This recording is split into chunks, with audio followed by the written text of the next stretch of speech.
Hi, hey, hello, my friends. Welcome to my channel if you're new, or welcome back. Today, I'm going to be giving you my May wrap up. My whole schedule is kind of pushed back right now, so this is coming to you quite late. I've had exams and school projects that I've had to work on, and so I've been quite busy. But regardless, I'm here to talk about what I read in May. And just to give you some quick stats for that, I finished 8 books, and 6 of them were by male authors, 2 by female. One was physical, 3 were ebooks, and 4 were audios. And 5 were fantasies, and 3 were horror books. And so the average star rating for this month was 3.44, which is the worst that it's ever been. It was honestly quite a disappointing month because I kind of wanted to mood read a little bit. I had a TBR and I, for the most part, stuck to the TBR except for a couple of the prompts. But I tried to pick up horror books that I've been interested in because I really want to find the sort of subgenre of horror that I'm interested in and that really hooks me. And so far, I've been miserably failing at that. I haven't really liked any of the horror that I've picked up lately, which has been really discouraging.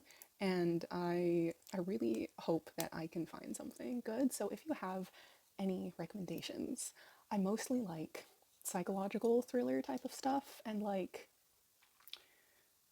I don't know, like that's what I'm trying to figure out. But like I want horror. I want like real horror that'll like scare the shit out of me, you know? So the main thing that comes to my mind of like the one horror book that I know that I loved was The Last House on Needless Street by Katrina Ward that I read last year. It was a 5 stars. It was amazing. I love recommending that to people, but I haven't found something that like hits in the same way.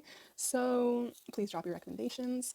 And other than that, let's get into what I did actually read, and I'll tell you all about my disappointments. So the first book that I finished was Every Heart a Doorway by Seanan McGuire. And if you don't know what this is the start to a novella series where there are kids that go through some magical portals and come back changed in a way. And so this book follows the kind of magical school where, and the parents of these kids send them to this school in order to like reform them because they realize that their kid isn't the same and they want their kid to kind of get reformed.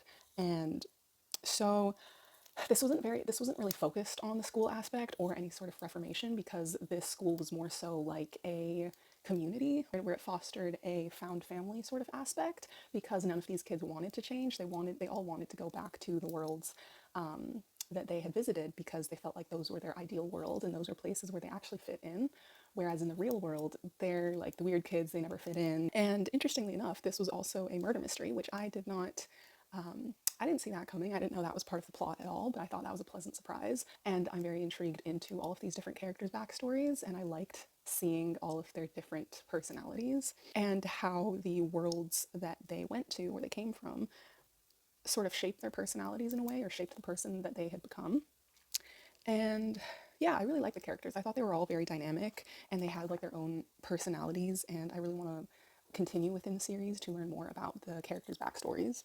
I also really liked the whole plot of the murder mystery and why the murders happened, which sounds dark and deranged, but like it makes sense. I really like the discussion this sort of had about found family and identities and how this school wanted to more so foster their own individual identities rather than focused on reforming them because their parents kind of like threw them away because they ultimately didn't want to deal with this change of character in their kids. And so it's nice that they found their own family. Yeah, so I really like this. I think I gave it like a 4 star, and I will definitely be continuing on. The second book that I finished was The Children of Fred Peake by Craig DeLuey, and in the premise, this sounds really, really interesting, but the ending did not deliver at all.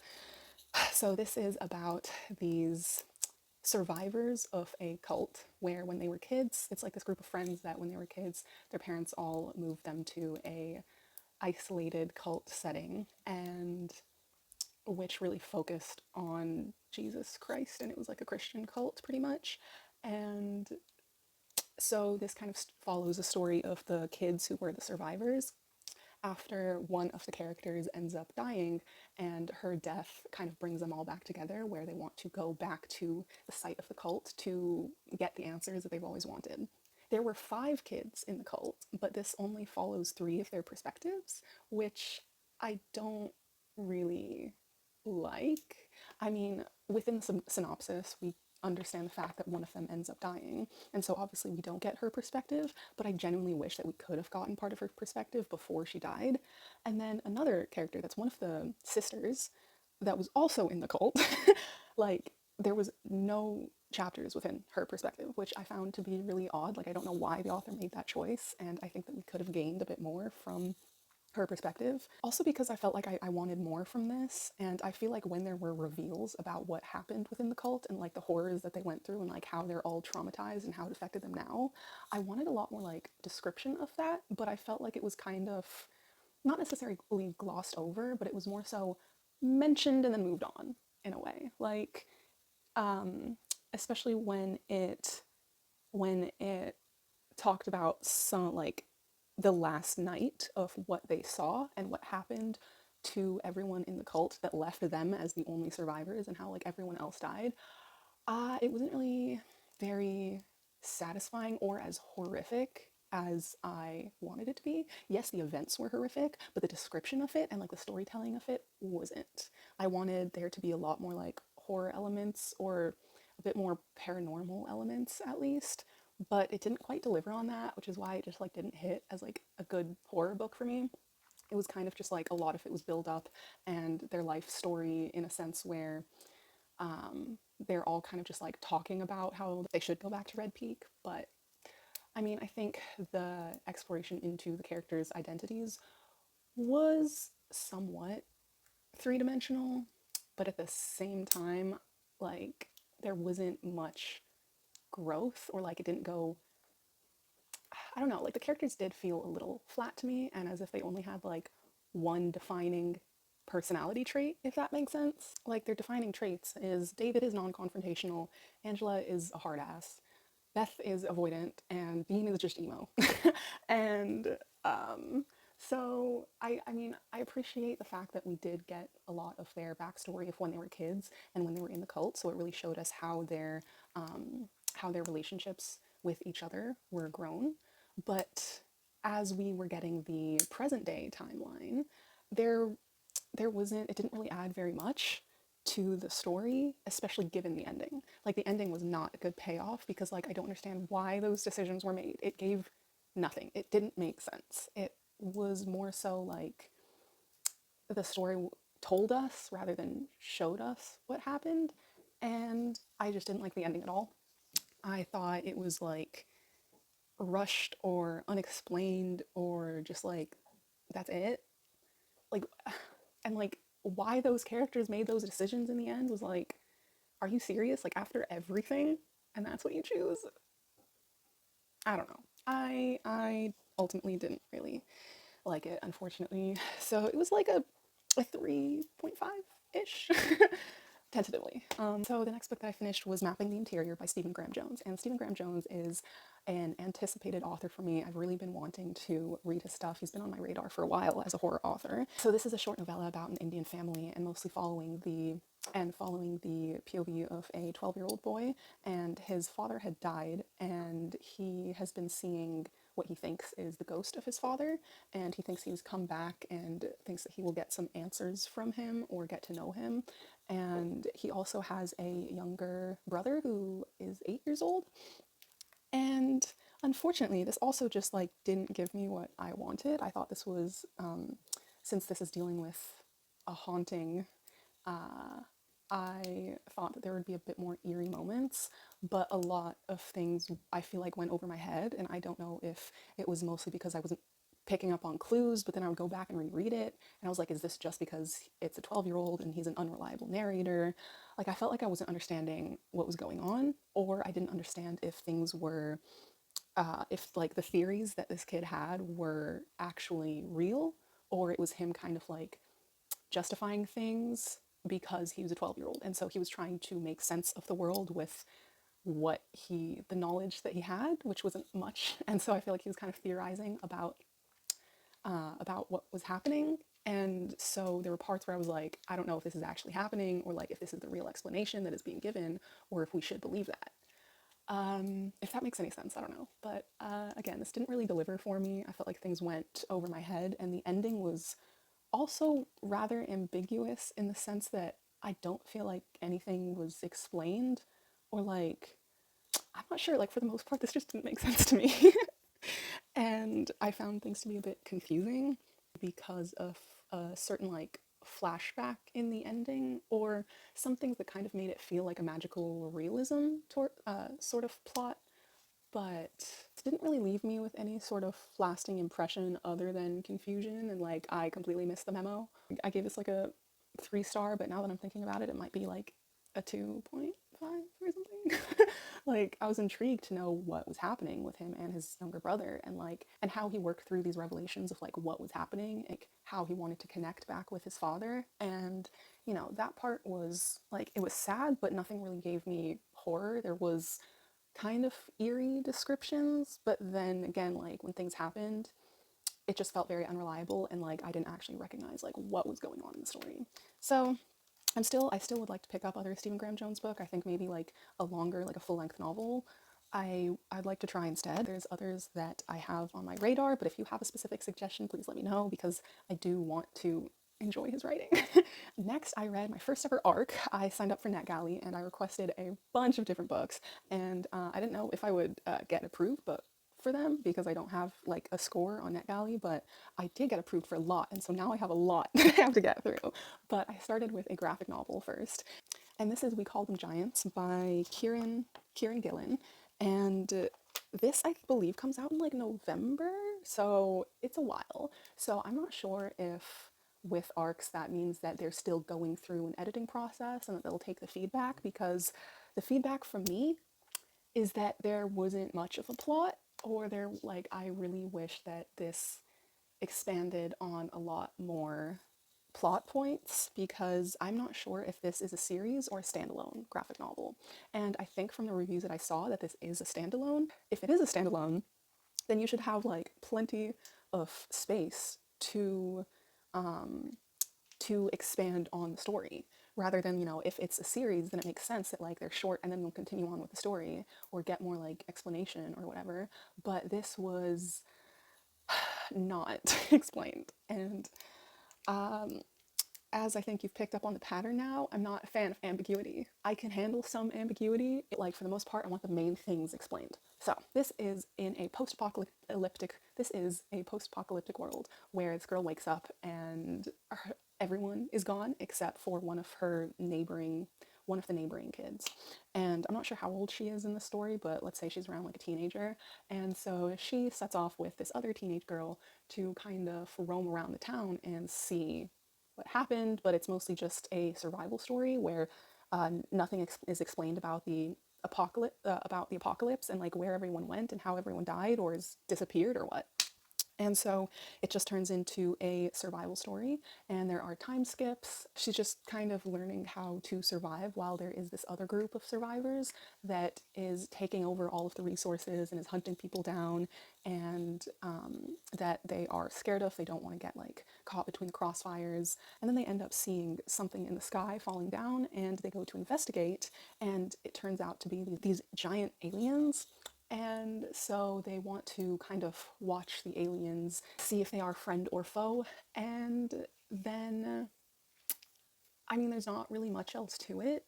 The aliens, like, they don't speak the language, obviously. And so this does, in a way, kind of touch on the aspects of found family and miscommunication, or like the need to try and communicate with otherworldly beings, but there isn't really much of a plot other than that. We don't really get any more exploration into the other, like, rebel group, let's call them. I'm not entirely sure what this book is missing, but like I think it could have explored at least a bit more into the relationship between the characters. If the communication with if communication with the alien was impossible, then at least exploring the relationship between the characters a bit more would have been nice. But this is a graphic novel and it was really short, and so there wasn't as much like text or backlog or background. And so I think In terms of the plot, this really missed, but the art style is what redeemed it, because this is literally the most beautiful art that I've seen within a graphic novel. Like, the colors are so vibrant, and I think it really adds to the atmosphere of the story. And the character designs are really cool, especially the giants. I really like the again, the vibrancy and like the life that the colors and the schemes, like the color schemes, brings to the story really adds to it. But other than that, I think that there was a lot in terms of the plot that was missing. I would recommend you check it out once it releases, or check out some of the other, like the previous works that this author has done, because they look really, really cool. So I'm not sure if you would get more out of the story than I did, but I would definitely recommend checking this out regardless. Continuing on with the train of disappointment, we have Burn the Negative by Josh Winning. And boy, was this a disappointment. This was a 2 star. 2 star for me. I don't know why I even continued with it. I thought that there would be some redeeming qualities, but the ending was just as disappointing. Like, the plot in theory was super interesting. So this follows a main character who, when she was younger, she starred in a horror show, but all of the characters that died within the movie, that died that same way in real life. So then it turned out to be this sort of cursed movie, by and I think the curse character's name was Needleman. And so all of the actors died in tragic ways, and the main character was the lone survivor, other than some other side characters. And this follows her as an adult, and she is a journalist, and she ends up going on a job to report about the remake of the movie. And the curse kind of follows them, and more people end up dying in like the same way that they died in the original film. And so the premise was really interesting, but the characters were kind of insufferable. Especially, I listened to this on audiobook, and the accents that were given to some of the characters were pretty annoying, because the character has to go to Hollywood, and so there's a lot of like Valley Girl type accents, which was just like not a fun audiobook experience for me. I think the deaths were interesting. There was a lot of that like sort of intriguing mystery element, but at the end was not it. The end did not make any sense. The end was not redeemable. The fact also that we follow her sister within the story as well, like her sister ends up being another prominent character, and she was so annoying. I did not like her at all. I thought, kind of all of the characters were unreliable, and so that gave us an element of who did it. Like, you think it's her, but it could be her, it could be this person, it could be this. But I don't think the ending made any sense. And I think the only really interesting part of this was the pattern that it followed of the original cursed film. So I guess the repeating history part was interesting, but at the same time, I don't think the execution was done that well. And I was really disappointed, because I think like a cursed film is a really interesting sort of plot, but bro, I'm sorry, what the fuck was the ending? I saw other reviews that talked about the ending that like completely agreed with me, and it was just I don't know, I don't really have much else to say about it. The sixth book that I finished was Saga, volume number 4, and I'm very slowly continuing through this graphic novel series, and I really enjoy it, and I really like the turns that this volume offered, because this introduced a new like antagonist. I thought it was very interesting to see the character development, as well as it telling us that something is going to happen, but this is the start of before that happens. And so I'm not looking forward to that like event, in the sense that like I don't want that to happen. But again, it's interesting to see how the past of these characters is explored and explained, as well as this new antagonist, where I am definitely interested to see what their motives are and what they're going to do. So yeah, I highly recommend. This is a very, very fun adult, very adult graphic novel series that you should check out if you like space creatures and political conflict between different space races. And this is all kind of told in a flashback of the child recounting the past. And the story of her parents, and it is really, really fun. The next book I finished was Nevernight by Jay Kristoff. This has been on my shelves for I think 2 years now, and I found this in Barnes & Noble and was immediately drawn to the cover. And then I looked at the synopsis and I'm like, I don't know if this could get any more perfect for me. And so this is about Mia, who is on a revenge quest where she wants to avenge the death of her family by joining a school of assassins, becoming the best assassin, and ultimately and hopefully being able to gain all of the skills that is needed in order to kill the people that killed her family.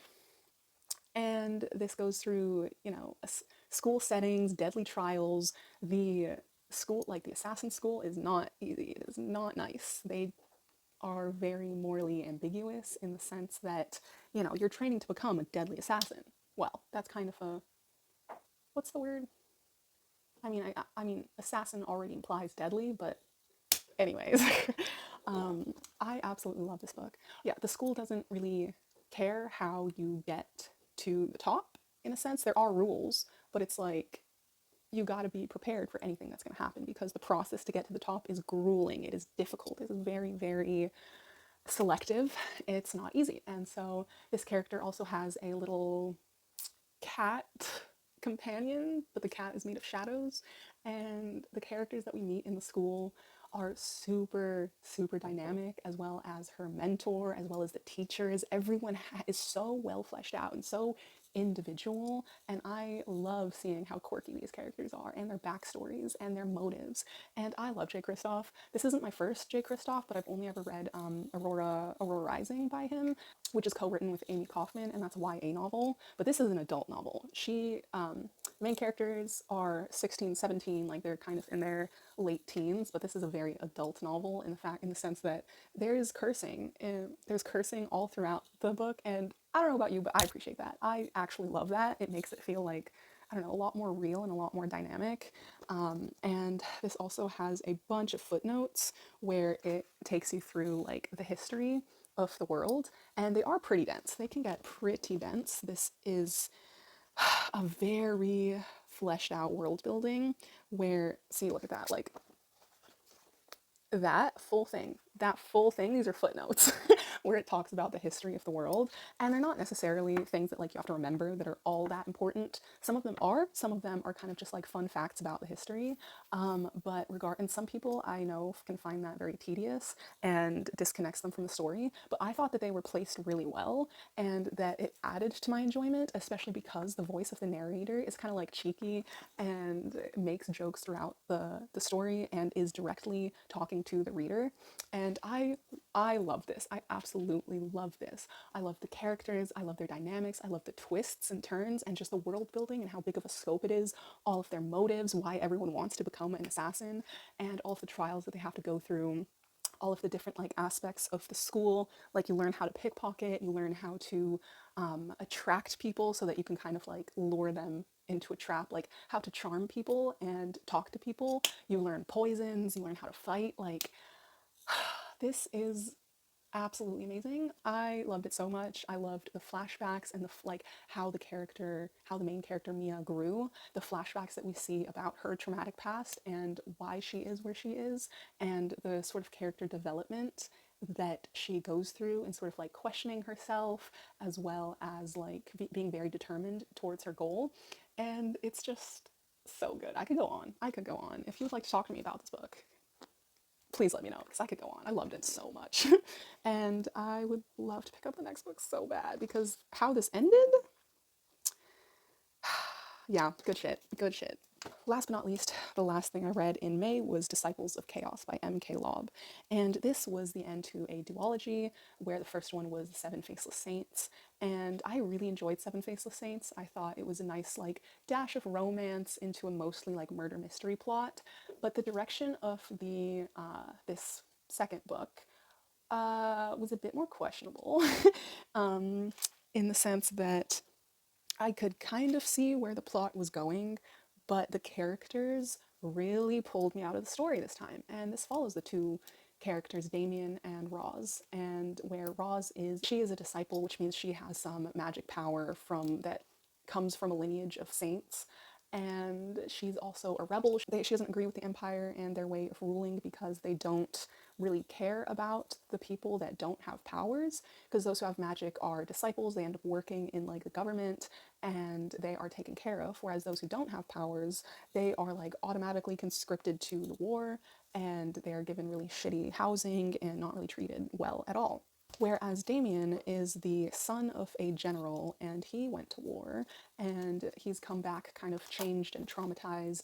And him and Roz used to be childhood best friends, but then they kind of turned into like enemies to then lovers, but like they weren't really enemies. Roz just like hated him mostly because of his father and his father being the general. But I feel like the hate towards Damien wasn't really well justified in a sense. Um, I mean, there was some justification, but like to the point where it's like not a lot of it was necessarily his fault. First of all, within the magic system, there are 7 saints, but one of them gets shunned because he is the saint of chaos, and so the war between the North and the South is in relation to these saints, and that the North like still recognizes chaos as a saint versus the South that has completely shunned him and doesn't want anything to do with the chaos because that means war. I don't know. It was a bit confusing and not everything was like super fleshed out, or maybe just because I forgot like some parts of the first book that I read last year. I feel like the plot kind of like brought the characters to a bunch of random places, and their character development was very, I did not appreciate their character development because I feel like they took a step back. I felt like Roz's character became extremely unlikable because all she would do was complain, and she would complain about Damien's change in character and always felt like she needed to fix him and was like, no, you're not the same Damien. I just want the old Damien back. Whereas Damien is like, I don't want to be fixed. Nothing's wrong with me. I actually like who I am now after those experiences and after learning from that and going through that. And like, I'm not the scared little boy that I was before. I'm actually like who I've like turned into now. But then Roz is like, I won't take no for an answer. I want the Damien back that I used to know. And like that's all she would complain about most of the time, and I felt like there wasn't actually genuine communication between the characters, and it was so frustrating. It really kind of like took me out of enjoying the plot of the story.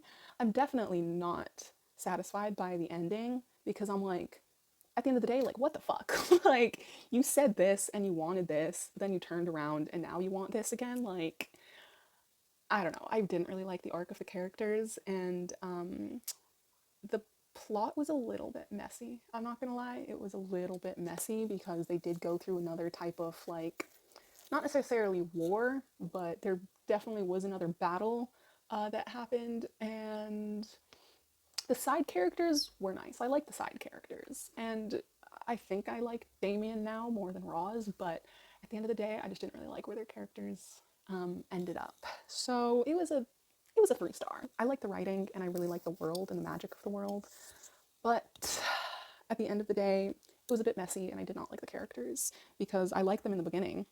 I like the characters in the first book, but I don't like the progression of how they ended up. So that is all that I read for the month of May. It was very mediocre, so if you have good recommendations, mostly for horror, I would appreciate that.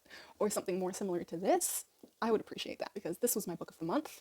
And going off of my other favorites of the month, we have six categories to go through of my other favorites throughout the month. So my book of the month was Nevernight by Jay Kristoff. My TV show of the month was Demon Slayer. We have the new season that's been coming out, and it's been a lot of fun. I'm not caught up at the moment because I have not been watching like anything lately, especially because of I've mostly just had to study all throughout the month of May. But Demon Slayer was my great reprieve. And my movie of the month, I didn't watch any movies. Oh, I did. At the beginning of the month, while I was in Florence with my sister, I rewatched American Pie and 40-Year-Old Virgin, and those are some of my top favorite like old 2000s shows. Old 2000s movies. I love those movies. So those are definitely great highlights. I love those movies. I think they're hilarious. The humor doesn't really work for today's generation, but like I still appreciate the humor. But other than that, like I hadn't watched like any movies except like nature documentaries, but they were like series. So nature documentaries, I guess, would be enough. other ones that sort of count as movies, I guess. But we love David Attenborough in this household, okay? We love him. My songs for the month, we have a lot of bangers that I listened to this month because I was really broadening my horizon of genres. So we have a lot of different genres. We have some like hip hop rap, Out the Way by Dear Silas. Absolute banger. This has been on repeat even today. I absolutely loved it. We have A Drop of Blood by Tamino. We have Down by the Riverside by, what's his name? Willie Jones or something? I don't remember, but like, this is country. This is like country rap. It worked so well for me. I've always been the type of person who's like, I like any type of music, but I don't like country. But this is a banger. I absolutely loved it. And in terms of the heavier side of music that I like to listen to, we have new album releases. We have one by Knocked Loose, we had one by Dealer, and a new single out featuring Paleface called Dominant Predation. I don't know who the main band is, but I'll put it here. And absolute amazing. Like that song has like 3 different breakdowns minimum, and it just kept on getting better. It was really good. My highlights of the month was being in Florence. Florence was like my main highlight of May because after I came back I was mostly just studying. I didn't really go out much, if at all, and so the first week of May was my highlight. Spending the week in Florence with my sister, it was really, really fun. We saw a lot of really cool things, a lot of art museums and just beautiful landmarks, and I went to a speakeasy for the first time. I spent like, I don't know, like 3 hours in the Natural History Museum, which is one of my special interests. I loved it so much. We discovered this theater slash library, which is where we spent literal hours just sitting there, chilling, reading, and watching some of the movies that they had on screen. And we met Jeff fucking Goldblum. Yeah, that was one of the main, like, I we met the one and only the Jeff Goldblum. It was a very short interaction because we didn't want to like attract a crowd because he looked like he was in a rush. Oh my god, I don't even know how that happened. I don't even know how that happened, but it was amazing. And finally, my goal for the month of May was to pass my exams and to continue on with my projects and do whatever I needed to do in terms of finishing this year out strong, hopefully. So did that happen? I don't know. I still haven't gotten the grades back for my exam, but we will see. We will see. Thank you so much for watching. If you want to leave a comment, let me know that you were here. You can leave a bird emoji or a dagger, a knife. Like this video if you liked it, subscribe if you would like to see more content from me. I appreciate you being here and building this community with me. I hope you have an amazing day, and I hope you're reading actual 5 stars and not disappointments. So pick up the books that you actually want to pick up and put down the ones that are disappointing. I hope you have an amazing day. Bye!